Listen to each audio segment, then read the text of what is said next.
Hola, soy Hanna Fernández, divulgadora especializada en bienestar y descanso y autora del libro Aprende a descansar. Quiero darte la bienvenida a un nuevo episodio de mi programa de podcast A Guide to Live Well, una guía práctica de bienestar en la que descubrirás de la mano de los mayores expertos cómo cuidar tu salud y tu entorno para vivir más y vivir mejor.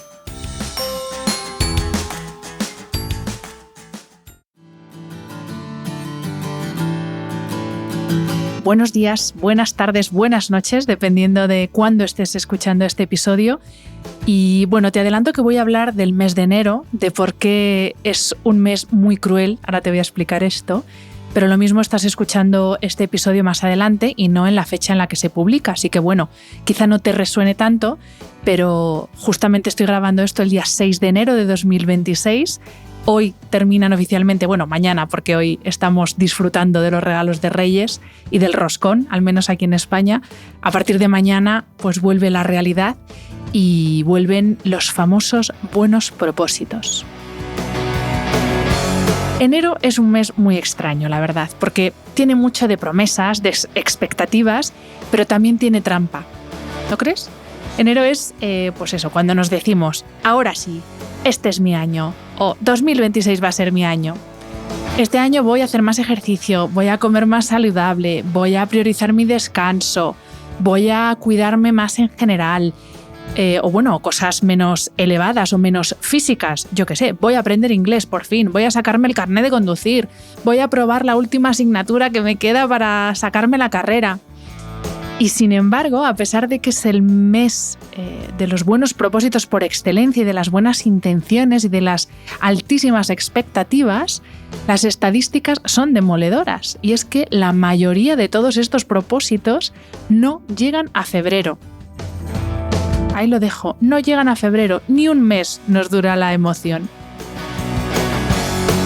Así que este primer episodio de 2026, pero que es aplicable a cualquier año, quiero proponerte algo diferente.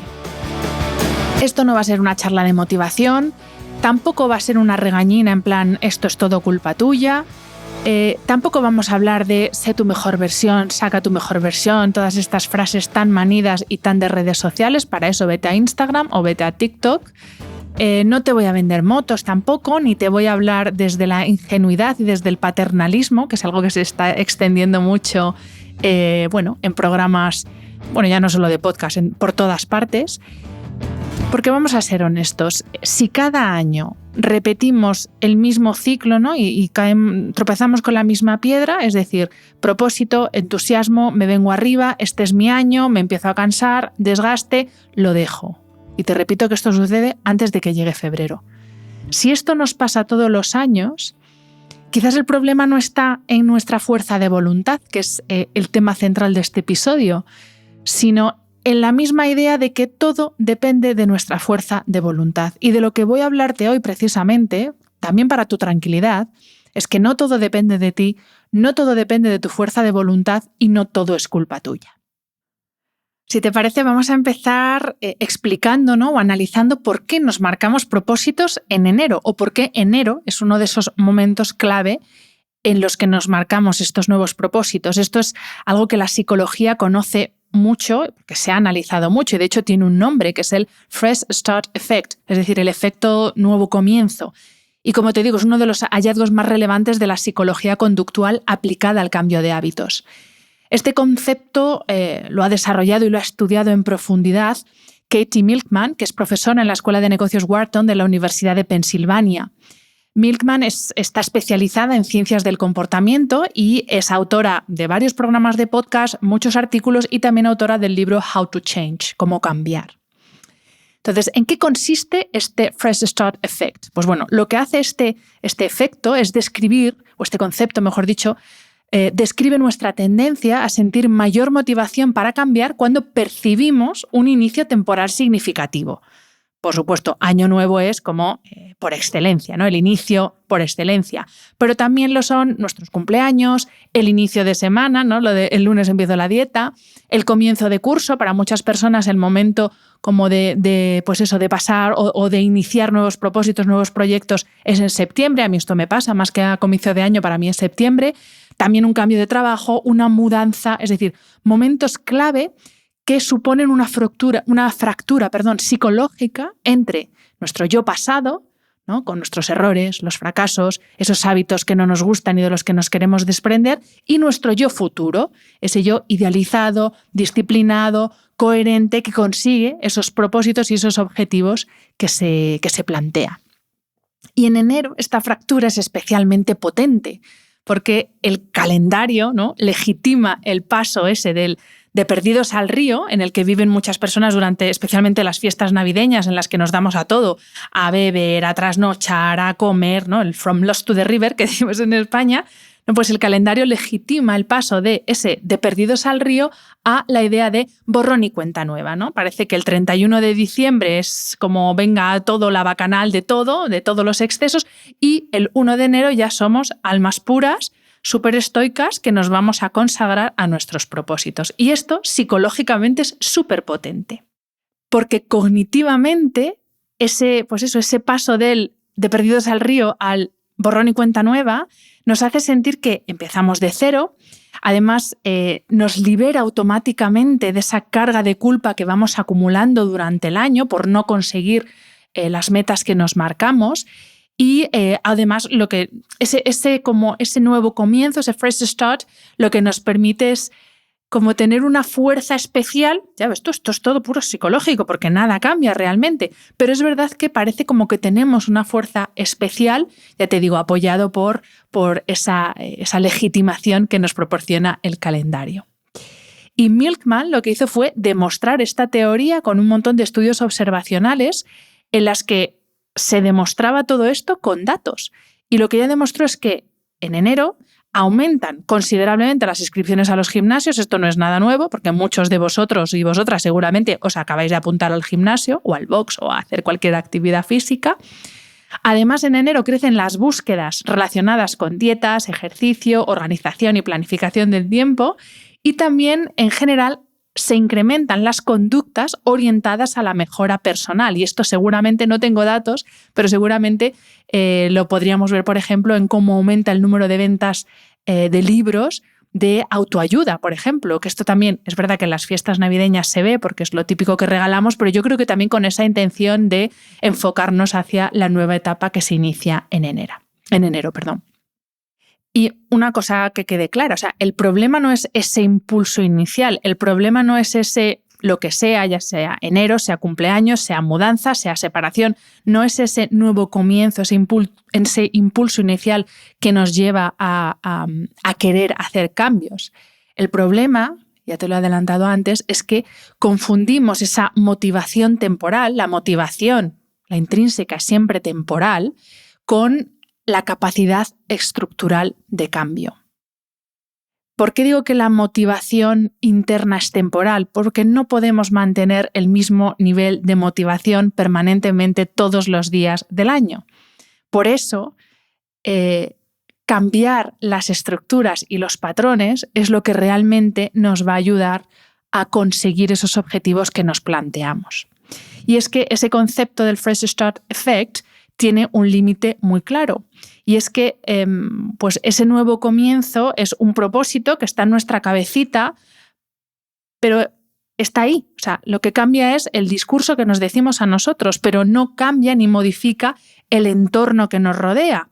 Por tanto, a las pocas semanas o incluso días volvemos otra vez a cansarnos, volvemos a entrar otra vez en la rutina y por tanto volvemos a repetir esos patrones que nos han llevado a esa sensación de agotamiento y en general de desagrado y de incomodidad en la que estamos.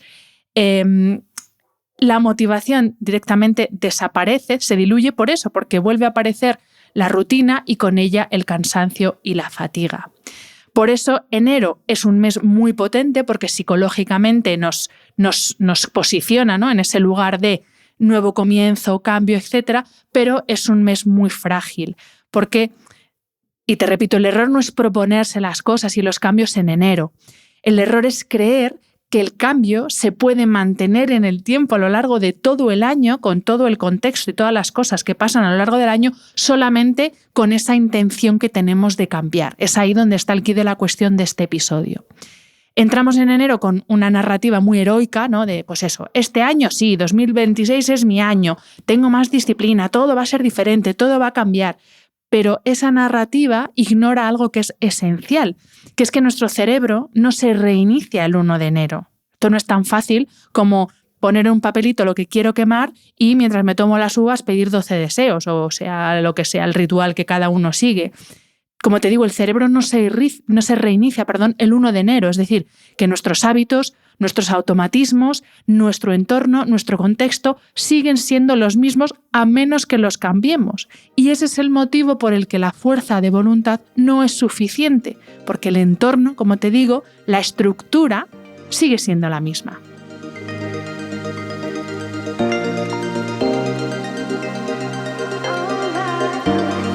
Hace unas semanas, en el mes de diciembre de 2025, Angela Duckworth publicó en The New York Times un artículo súper interesante precisamente sobre el mito moderno de la fuerza de voluntad, en el que expone una tesis muy clara y también muy incómoda. Si uno la lee atentamente y presta atención a lo que ella dice, es tremendamente incómodo, porque lo que nos dice es que la fuerza de voluntad está sobrevalorada. Y es verdad que esto hace que se tambaleen los cimientos, ¿no? O ese andamiaje que sustenta pues me atrevería a decir, la forma en la que tenemos de abordar los propósitos que nos marquemos en cualquier ámbito de nuestra vida, que es solamente aludiendo o haciendo uso de nuestra fuerza de voluntad. El concepto de fuerza de voluntad está sustentado, por así decirlo, en el concepto del autocontrol. Y desde la psicología, o parte de la psicología del autocontrol, vamos a acotar un poco, durante décadas se nos ha contado o se nos ha vendido la idea de que el éxito depende de resistir tentaciones en momentos críticos, es decir, puramente de nuestra fuerza de voluntad o de nuestra capacidad de autocontrol. Pero la realidad es muy diferente, porque la realidad es que resistir es muy difícil, es algo muy difícil para nuestro cerebro más primitivo, que es tremendamente instintivo y que es muy potente a la hora de tomar decisiones, y que no hay que olvidar que tiene como principal objetivo la supervivencia y la resolución de conflictos. Entonces, el resistirnos constantemente es algo muy complicado para nuestro cerebro primitivo. El autocontrol mantenido en el tiempo nos agota, realmente nos agota, porque necesita o requiere de una cantidad de energía física, mental, emocional, que realmente nos agota. Y recuerda que por la mañana nos levantamos con una cantidad limitada de energía, o sea, no tenemos energía ilimitada, todo lo contrario. Y este cansancio que nos provoca esa permanente búsqueda del autocontrol, lo que aumenta es la probabilidad de fallo. Entonces es un poco la pescadilla que se muerde la cola. Y todo esto no es porque seamos seres débiles, nada que ver con eso, sino porque no estamos diseñados para vivir permanentemente en resistencia y haciendo frente a amenazas, porque ten en cuenta que la amenaza no es solamente la amenaza física de un león que viene a comerme. Hay muchas amenazas que para mi cerebro son tan amenaza, valga la redundancia, como ese león que viene a comernos. Y ese intentar vivir permanentemente resistiendo es agotador. Y directamente es que no podemos hacerlo porque no estamos diseñados para ello. Y por eso esta cultura de la que poco a poco estamos saliendo, pero tampoco es que tengamos mucha intención de salir de ahí, porque también es muy lucrativa para ciertos sectores, esta cultura del esfuérzate más, ¿no? del no pain, no gain. Yo también he dicho esto, no estoy criticando a nadie, porque yo también he sido de las del go home o go hard o go home y estas cosas. Pero esta cultura no es neutro para nosotros, porque lo que hace es, por un lado, provocarnos una sensación de culpa tremenda.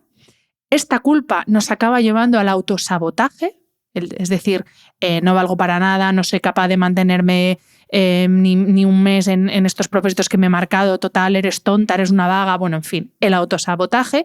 Y esto a su vez nos lleva a abandonar esos propósitos que nos hemos marcado.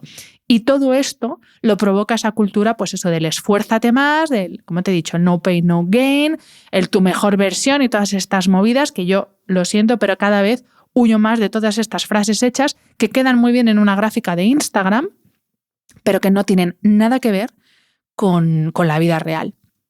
Estas teorías del autocontrol se desarrollaron fundamentalmente en la década de los 90 y además ayudó mucho una metáfora superpotente que se utilizó para explicar esta teoría, y es la que compara el autocontrol con un músculo. Entonces, la idea central de esta metáfora es que el autocontrol funciona precisamente como un músculo. Utilizarlo lo fatiga, lo cansa, pero entrenarlo lo fortalece. Entonces, claro, a partir de este modelo tuvo un impacto cultural tremendo, ¿no? Porque a partir de aquí, se desprendieron ideas que aún a día de hoy siguen muy presentes entre nosotros. Si fallas es que no te has esforzado lo suficiente, es que no has entrenado lo suficiente, como si todo el éxito dependiera de lo que uno hace y no dependiera de factores externos. Y en el mismo sentido, si te rindes, es que te falta disciplina porque no has trabajado suficientemente tu autocontrol y por eso has fallado. Es decir, el famoso si quieres puedes, ¿no? Que a día de hoy yo creo que ya es más que evidente que no tiene ningún fundamento. Pero es verdad que, como te digo, durante mucho tiempo, y especialmente década de los 90, la década de los 2000 e incluso hasta hoy, este si quieres puedes sigue estando muy presente y sigue siendo un mensaje que se transmite y que se dice a la ligera y que es muy dañino, porque la realidad es que no siempre si quieres puedes, y de hecho muchas veces quieres y no puedes. ¿Y esto por qué? Pues porque el autocontrol en sí mismo, y esto lo decía antes, es tremendamente costoso. No es infinito, o sea, no tenemos una capacidad de autodominio infinita, y además, como te decía, no es gratuito, no es neutro y es agotador, porque forzarnos repetidamente a resistir a algo agota recursos internos que ya te lo vuelvo a decir otra vez para que te quede bien claro, son limitados. Nuestra energía es limitada y cada cosa que hacemos, por insignificante que te parezca, gasta un poquito de energía. Y volviendo a la frase maldita esta de si quieres puedes, es que sencillamente nuestra fuerza de voluntad no solo depende de querer. Y esta es otra de las claves de este episodio. Nuestra fuerza de voluntad no solo depende de querer, también depende muchísimo del contexto, depende del entorno más próximo que tengamos y de nuestras influencias, y también depende de cómo estemos físicamente, mentalmente, en términos de estrés, en términos de descanso, en términos de alimentación, en términos de enfermedad. Todas estas variables son las que influyen en nuestra fuerza de voluntad, no solamente querer. Hay todo un contexto que influye en esa fuerza de voluntad. Y por lo tanto, para concluir este punto, el autocontrol no es solamente un músculo. No lo podemos entender como un músculo que se atrofia si no lo utilizamos y se fortalece si lo utilizamos y lo entrenamos. Porque si no lo abordamos, si no entendemos el autocontrol como un fenómeno con un contexto, es que esa teoría no se sustenta de ninguna manera. Y eso, ya te digo, lo habrás experimentado en tus propias carnes a lo largo de toda tu vida con cualquier intención que te hayas propuesto, y te habrás dado cuenta de que solamente con querer que algo pase, no pasa. No es realista pedir autocontrol, además pedir autocontrol sostenido y mantenido en el tiempo sin tener en cuenta el contexto, porque muchos de nosotros vivimos en entornos y en contextos que drenan nuestra energía constantemente. Entonces, forzarse a hacer algo, esforzarse en algo sin rediseñar primero el contexto, no nos lleva a ninguna parte. Solamente nos lleva a agotarnos más, a quedarnos todavía más vacíos de energía mental, emocional y física, a no conseguir lo que nos hemos propuesto y a un desgaste emocional brutal. Y si nos paramos a pensar en ese estado, yo creo que es un estado, ya casi es el estado por norma, en el que están muchas personas. Yo afortunadamente intento trabajar y cada día más para que esto no sea así, pero si aplicamos ese desgaste o le pedimos, mejor dicho, pedimos a una persona que tenga capacidad de autocontrol en un contexto en el que está completamente agotada, en el que además está sobreestimulada, porque todavía no he hablado o he mencionado así un poquito nada más el tema digital, pero cuidado con el tema digital. O sea, no es realista pedirle a una persona que está cansada, sobreestimulada y que está constantemente expuesta a tentaciones de todo tipo y a distracciones de todo tipo, pedirle a esa persona que se controle, es que no es realista. No lo es. De hecho, es insultante para la inteligencia humana, ¿no?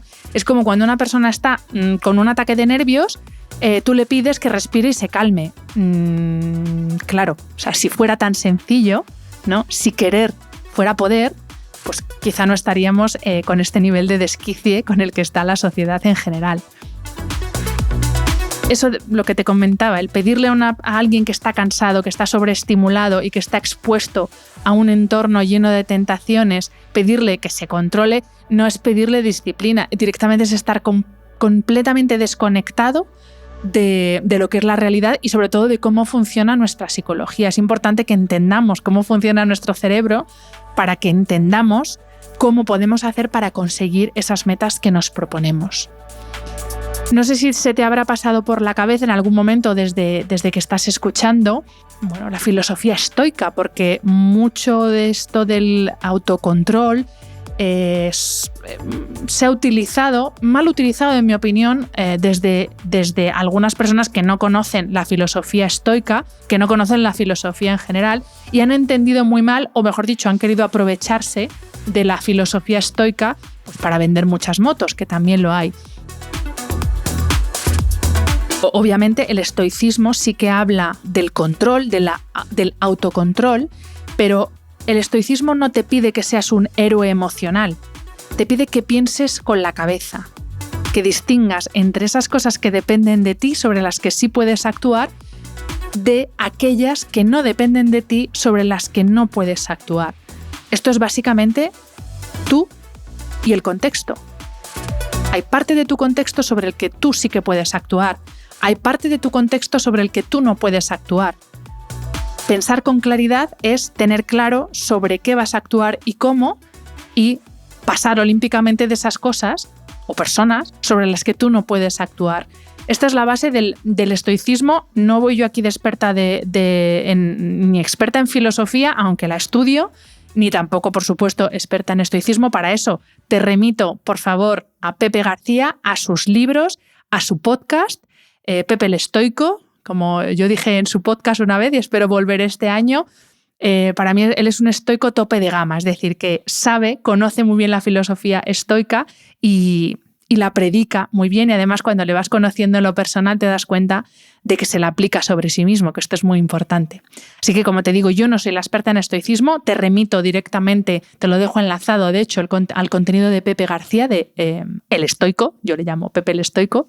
Pero vamos, la idea que quiero resumir aquí es que los estoicos no es que se expusieran voluntariamente a todas las tentaciones, a todas las distracciones, para luego ir fardando de, mira qué capacidad de autocontrol tengo. No.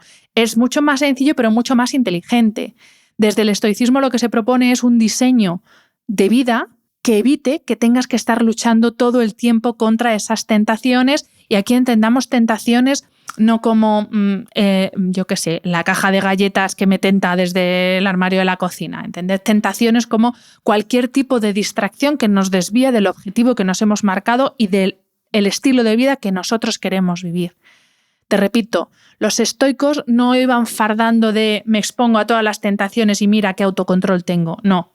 Los estoicos lo que proponen es un diseño de vida o de estilo de vida que evite que tengas que estar luchando constantemente o resistiéndote constantemente. Cierro aquí el inciso del estoicismo porque, como te digo, yo no soy una experta en estoicismo, ya te he remitido a Pepe, pero sí que considero, o me apetecía, ¿no?, hacer este inciso porque creo que se ha manoseado tremendamente los valores estoicos y la filosofía estoica, pues eso, para venderte motos, productos y cosas que realmente no aportan nada. Y el estoicismo realmente es un trabajo interior, es un trabajo propio sobre tu escala de valores, sobre cómo quieres vivir la vida. Y ya te digo, no tiene nada que ver con el mundo externo, sino que es esa construcción de tu armadura interior para hacer frente a las complicaciones de la vida que lamentablemente Las hay, las ha habido y las habrá. Abro ahora otro inciso, cerrado el paréntesis del estoicismo, para hablar en concreto de las mujeres. Porque en el caso de las mujeres, es verdad que esto cada vez se está extendiendo más también a los hombres, pero durante muchas décadas la idea del autocontrol, en el caso de las mujeres, ha llevado siempre como una postilla de moralina detrás, ¿no? Como el tema de la culpa. Pues, por ejemplo, si no te da tiempo a hacer todo lo que tienes que hacer, que en el mundo de hoy es ser una ejecutiva súper agresiva, además ser la madre amantísima, ser una súper esposa, ser la mejor cocinera, estar todo el día impecable, tener marcado el six-pack, que no se te vea ni media cana. O sea, si no te da tiempo a hacer todo, es que no te organizas bien. Ojo, no es porque vivas en un mundo que te tiene totalmente sometida, no.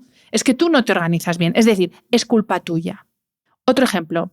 Si no te da tiempo a entrenar, no te da tiempo a cocinar y tienes que comer cualquier cosa por ahí, si no te da tiempo a dormir, si no te da tiempo a hacerte pues, el tratamiento que te gusta hacerte todos los meses, si no te da tiempo a ir al fisio, es que no te priorizas. O sea, no es el mundo, eres tú, es culpa tuya porque tú no te sabes priorizar, no te sabes organizar. No sé si me estoy explicando, es este concepto de culpa, culpa, culpa y más culpa, ¿no? O sea, a la carga mental, que de por sí ya las mujeres vamos sobraditas de carga mental, se le suma también la carga moral, ¿no? Esa sensación permanente de culpa por estar fallando. Y ahora sí entro de lleno con el mundo de las redes sociales, porque esto amplifica, o sea, todas las redes sociales, Instagram, TikTok. De TikTok no hablo, no por nada, sino porque no lo tengo, no lo voy a tener. Entonces, hablo fundamentalmente de Instagram, que es la que yo utilizo más. Y es verdad que las redes en general amplifican tremendamente esa fórmula maldita de carga mental más carga moral. Porque tú en redes, ¿qué es lo que ves? Hábitos perfectos, rutinas perfectas, cuerpos disciplinados, súper definidos, súper hidratados, sin media imperfección, ni medio grano, ni media estría.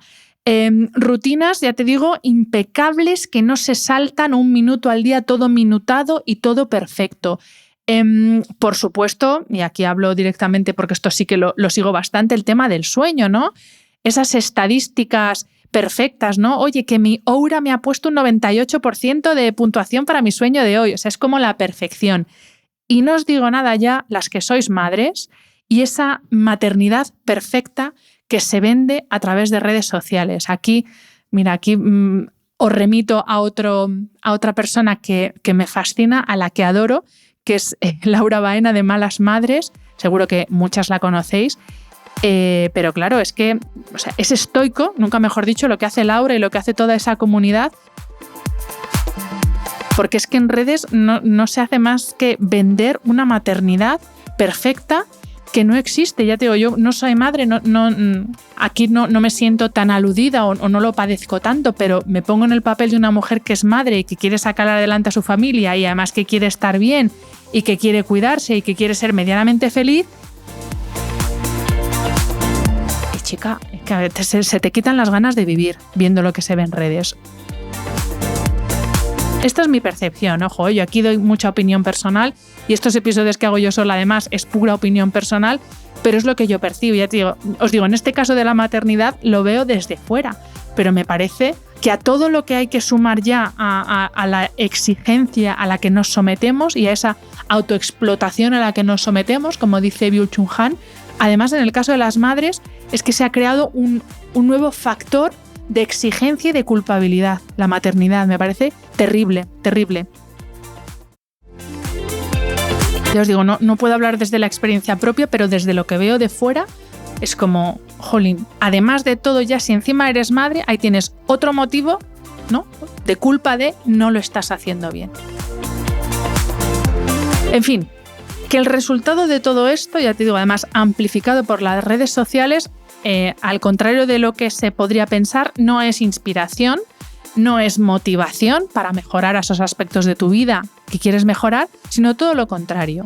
Es el estarse comparando constantemente y de forma crónica con eso que tú no tienes y que crees que deberías tener o que deberías ser, y ese sentimiento de culpa permanente que se vive en silencio. Muchas veces, yo esto no sé, con alguna amiga, obviamente con mi círculo más cercano sí que lo he hablado alguna vez, pero no es algo de lo que se hable mucho, ¿no? Se vive todavía en silencio esa sensación de culpa por no estar llegando a todo lo que se supone que deberías estar llegando.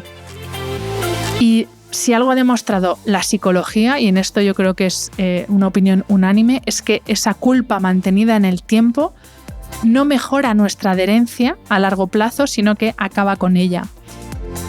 Aprovecho aquí para recomendarte un trabajo que hice hace unos años con mi querida amiga Marta Redondo, doctora en psicología, súper especializada en mujeres y estrés.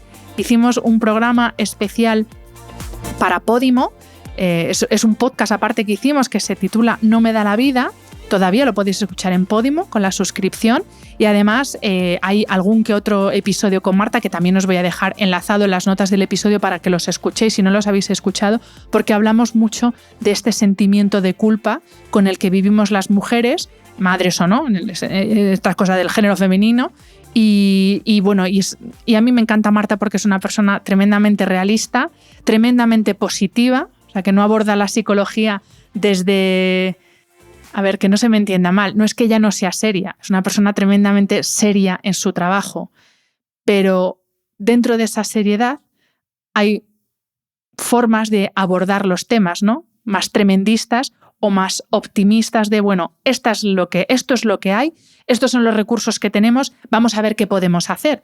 Porque si nos estamos flagelando aquí una sesión detrás de otra sobre lo que podría haber pasado, ¿no? O la culpa de todo la tiene tu madre, que al final esto lo hacen también muchos malos terapeutas, pues no avanzamos nada. Entonces, Marta es una persona tremendamente optimista en ese sentido, es decir, vale, este es tu contexto, estos son tus recursos, estas son tus metas, vamos a ver cómo llegamos ahí. Y por eso me encanta. O sea, por eso no digo que no sea una persona seria, mal utilizado este adjetivo por mi parte, sino que es una persona tremendamente optimista y sobre todo resolutiva. No es ese estoy regodeando ahí en mi mierdecilla y en mi dolor. No, es como, vale, venga, eso ya está ahí, ya lo hemos pasado, tu duelo correspondiente, chimpún, y ahora vamos a ponernos manos a la obra. Como te digo, te recomiendo tremendamente tanto el programa de No me da la vida como los 2 episodios con Marta que te dejo enlazados. Y bueno, que me voy por los cerros de Úbeda, vuelvo a mi guioncito. Vuelvo a recoger la idea que te decía. La psicología lo que nos ha demostrado es eso, que esa culpa sostenida no mejora la adherencia a largo plazo, sino que deteriora esa adherencia. No necesitamos más autoexigencia, que eso ya traemos mucha de serie. Necesitamos menos contextos que nos empujen al fallo.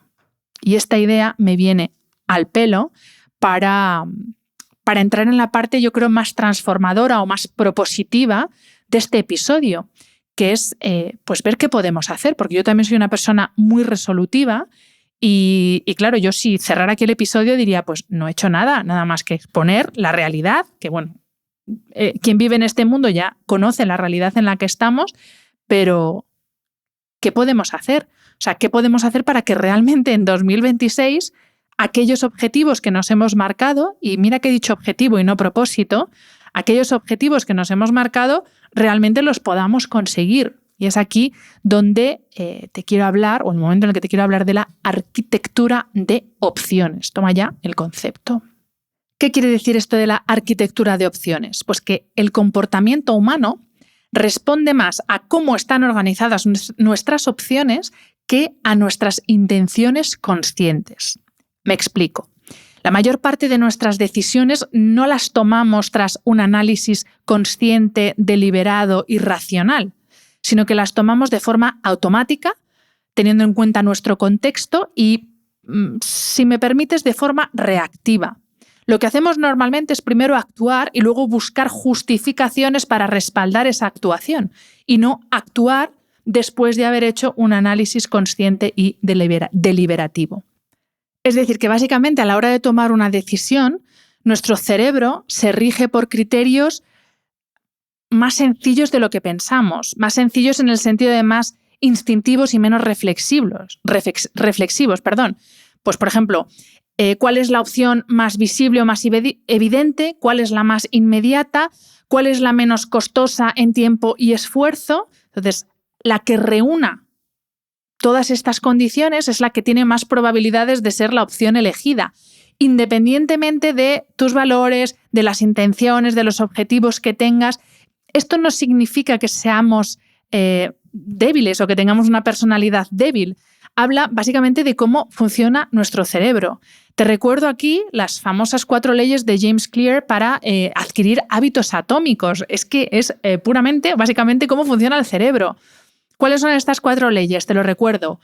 Hacerlo obvio, es decir, diseñar un entorno para que las señales de esos buenos hábitos que queremos adquirir sean visibles y claras, ¿no? Pues, por ejemplo, dejar la ropa preparada en la silla al acostarte para que al levantarte lo primero que veas sea eso. Entonces, hacerlo obvio, primera ley. Hacerlo atractivo, segunda ley. Asociar ese hábito que quieres implementar con algo placentero o gratificante para tu cerebro. Pues yo qué sé, escuchar tu música favorita o la que más te motive mientras haces ejercicio. Tercera ley, hacerlo sencillo. Esto es clave, esto es que es puramente cómo funciona el cerebro. Es la ley del mínimo esfuerzo.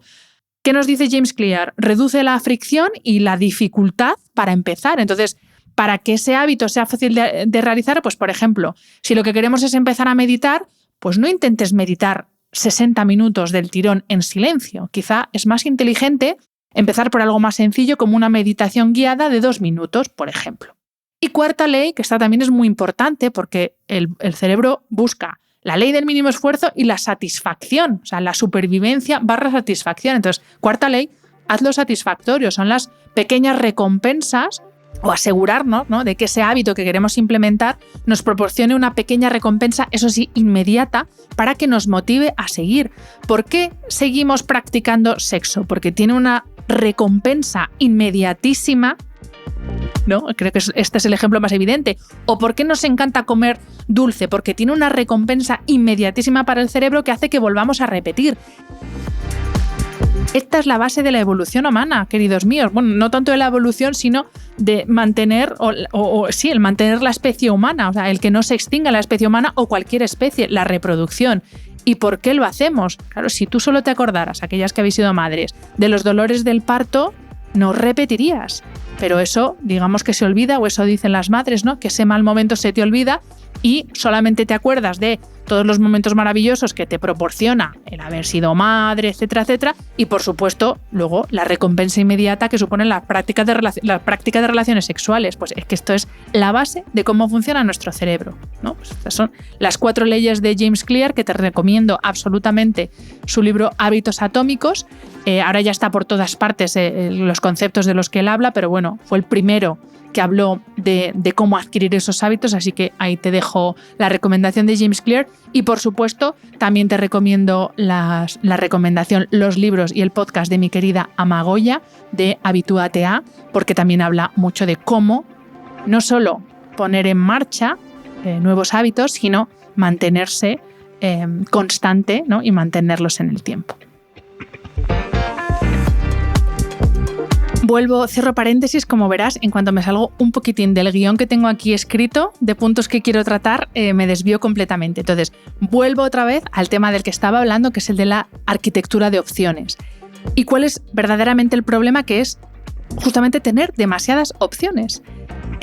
Siempre hemos pensado yo siempre he pensado que tener muchas opciones es lo que nos da más libertad.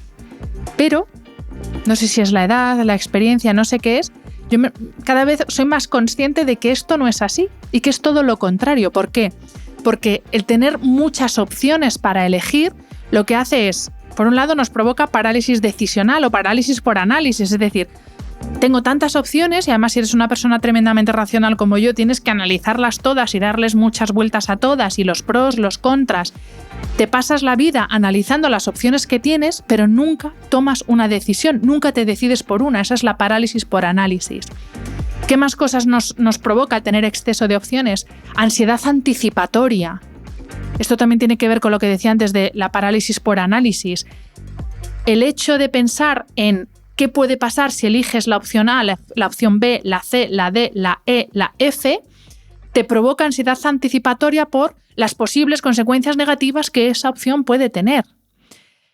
El tener muchas opciones a la hora de elegir también, y esto sí que se ha comprobado desde los estudios, que nos provoca menor satisfacción a la hora de elegir y a su vez mayor probabilidad de abandono una vez que hemos tomado esa decisión.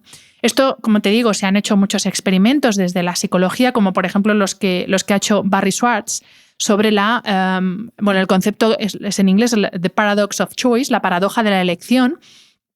Y básicamente lo que ha demostrado es que cuando las personas tienen delante demasiadas alternativas, les cuesta mucho más decidir, dudan mucho más a la hora de elegir y se sienten menos satisfechas después de haber hecho la elección. O sea, esto no es que te lo diga yo, es que esto se ha estudiado y ya te digo, hay personas que han demostrado esta teoría. Y esto, si volvemos a esta idea inicial con la que comencé este episodio de los propósitos de Año Nuevo, esto es tremendamente letal. Porque además ahora tenemos tal sobrecarga cognitiva de opciones. O sea, si tú te metes en cualquier red social o te metes en internet o le preguntas a ChatGPT, que esto ya es el acabose, ¿no? con todo lo que nos ha traído la IA, tienes decenas de planes de entrenamiento, cientos de dietas, por supuesto, otras tantas opciones nutricionales de keto, menos keto, low carb, el vegan, el no sé qué. Cientos de opciones de todo, tienes cientos de consejos para todo, tienes cientos de rutinas que además se contradicen unas con otras. Entonces ya cuando te pones a analizar las opciones que tienes, es muy fácil entrar en colapso porque unas cosas se contradicen con otras.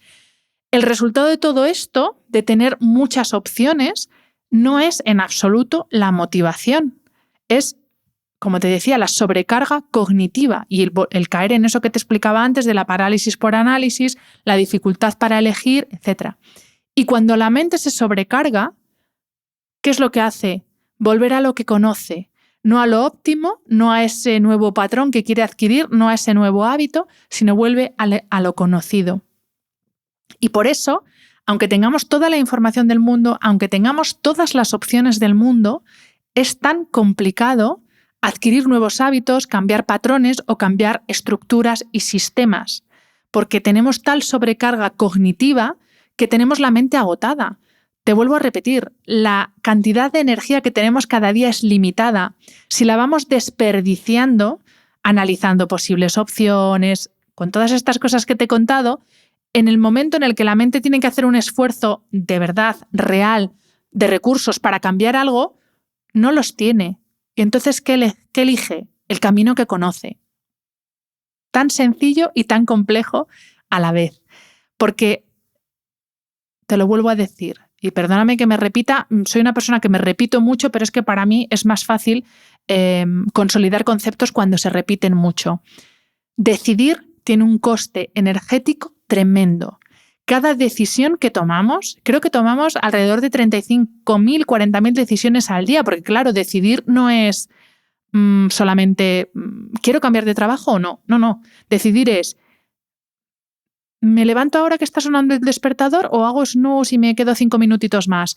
¿Me lavo el pelo hoy o no me lo lavo? ¿Qué me pongo? ¿Me pongo o no me pongo? ¿Voy a ir a entrenar o no voy a entrenar? ¿Me llevo la comida o con...? O sea, y esto es sin levantarte de la cama, ya has hecho un montón de análisis para tomar decisiones. Entonces, cada decisión, porque por pequeña que te parezca, consume energía mental. Y si vamos sumando una decisión, otra decisión, otra decisión, lo que hacemos es agotarnos. Esto también, ya sabes, los americanos le tienen que poner nombre a todo. Esto también tiene nombre, es el decision fatigue o la fatiga por decisión. Y se ha estudiado en contextos súper diferentes, o sea, desde contexto de magistrados, jueces que dictan sentencias y cómo esa toma de decisiones les agota y por tanto puede que no tomen las mejores decisiones cuando lo hacen desde el cansancio.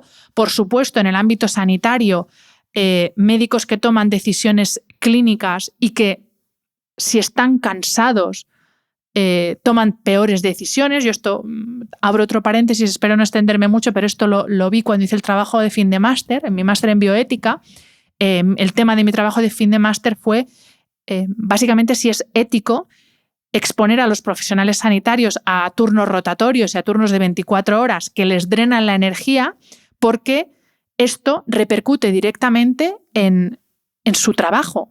No porque sean malos profesionales, sino porque el agotamiento repercute en el trabajo de todo el mundo. Entonces, lo que yo hice fue analizar desde el punto de vista ético si en concreto la cronodisrupción, porque yo estudiaba sobre todo la privación de sueño, tenía un impacto negativo en el rendimiento de los profesionales sanitarios. Y no os quiero ni contar, pero hay muchísimos estudios en todo el mundo de cómo aumenta el error médico ante el cansancio y cómo se toman peores decisiones cuando uno está cansado. Por favor, no me entendáis mal, no estoy echando la culpa a los profesionales sanitarios. Al contrario, les estoy echando un capote. Ahora que aquí, por lo menos en España, están luchando para conseguir unas condiciones laborales más decentes.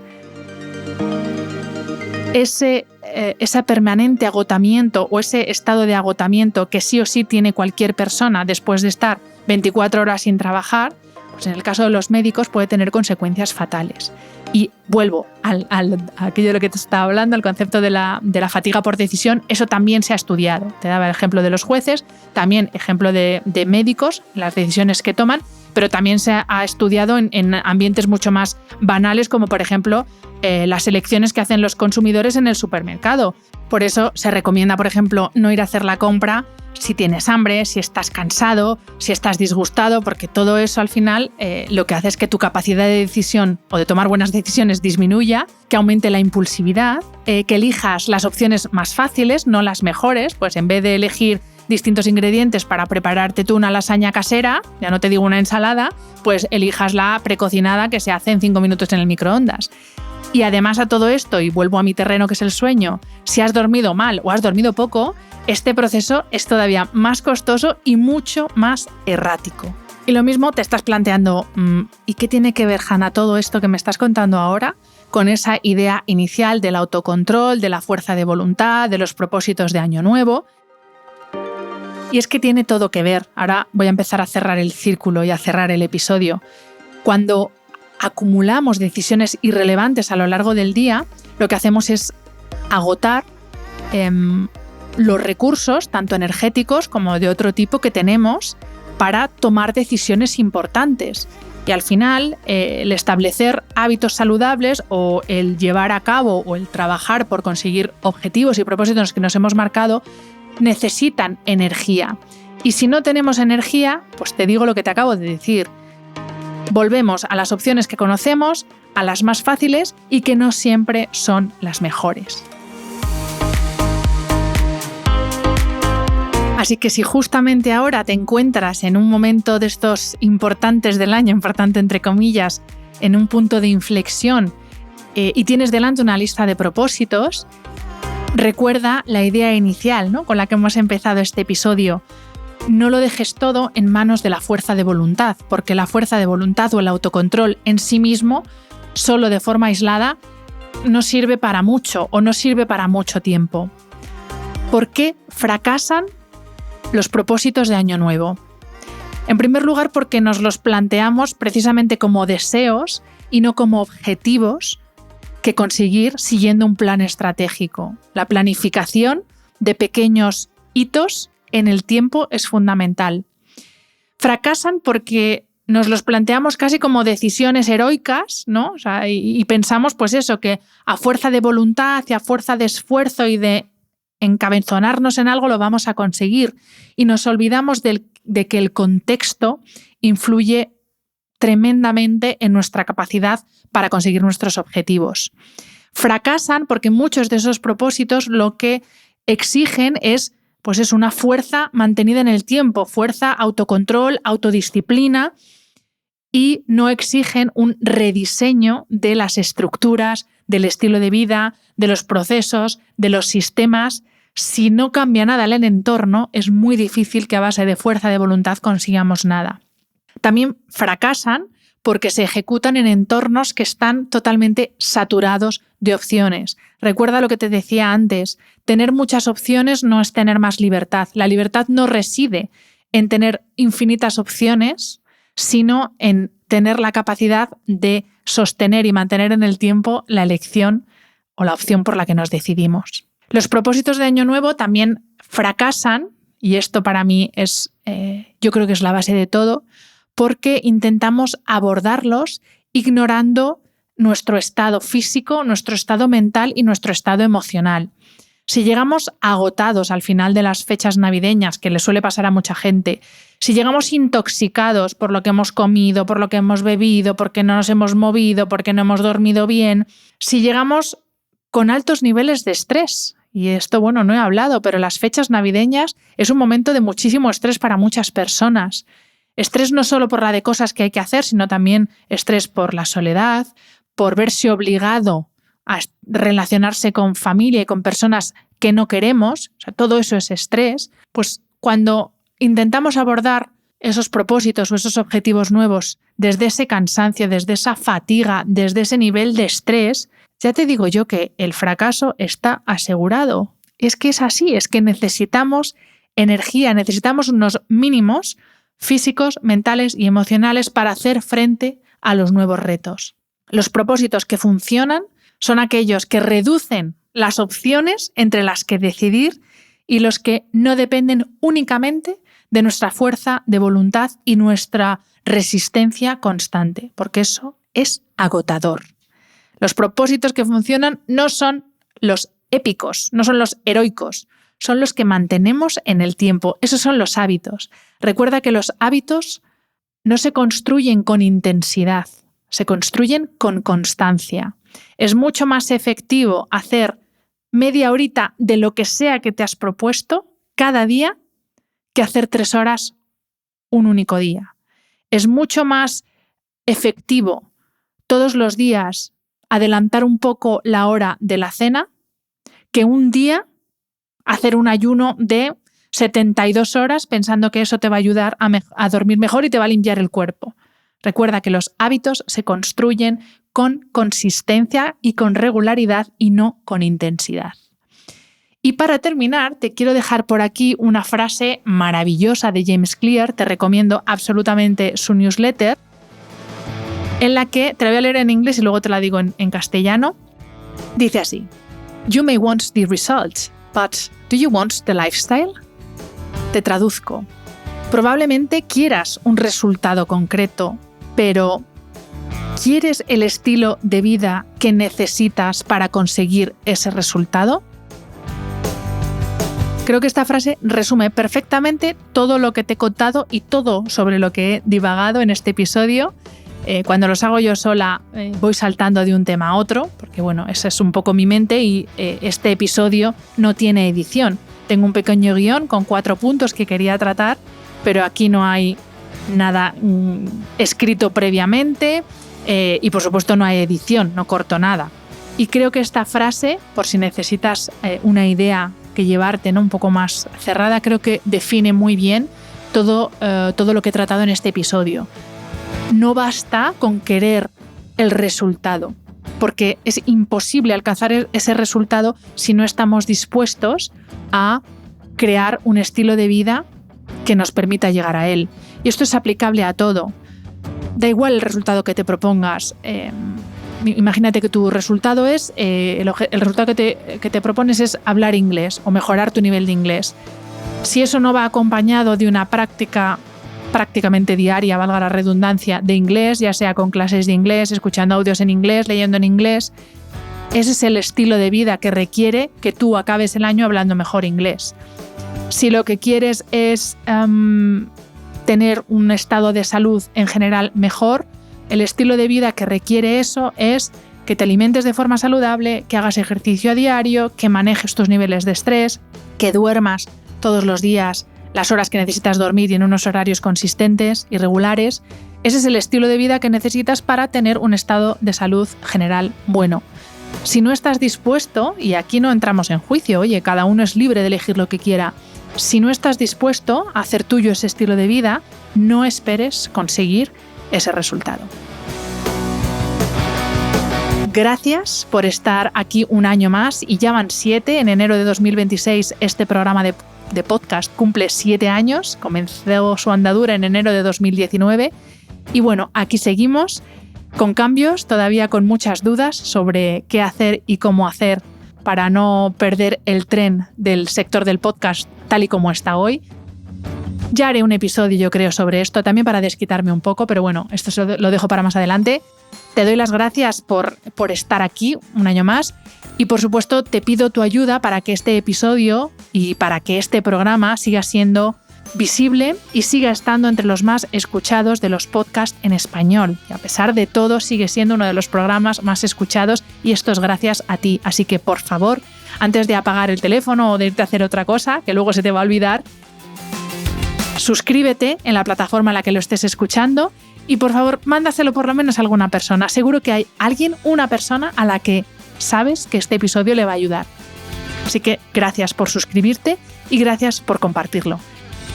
Y bueno, hasta la próxima. Un abrazo. Espero que hayas disfrutado del episodio. Este programa de podcast es independiente y en abierto gracias al apoyo económico de marcas que apuestan por mi trabajo y confían en mí para ayudarles a comunicar su mensaje. Los expertos que aceptan mi invitación a intervenir en este programa no tienen ningún tipo de vinculación con dichas marcas a menos que se especifique lo contrario. Y todo el contenido de mi podcast, página web y redes sociales que haya sido patrocinado irá acreditado como tal. Gracias por ayudarme a que este proyecto siga siendo viable e independiente visitando la web de mis anunciantes, dejando reseñas, comentarios y valoraciones en las distintas plataformas de reproducción y compartiendo mi contenido en tus redes sociales. Mil gracias por estar al otro lado. Nos escuchamos en el próximo episodio.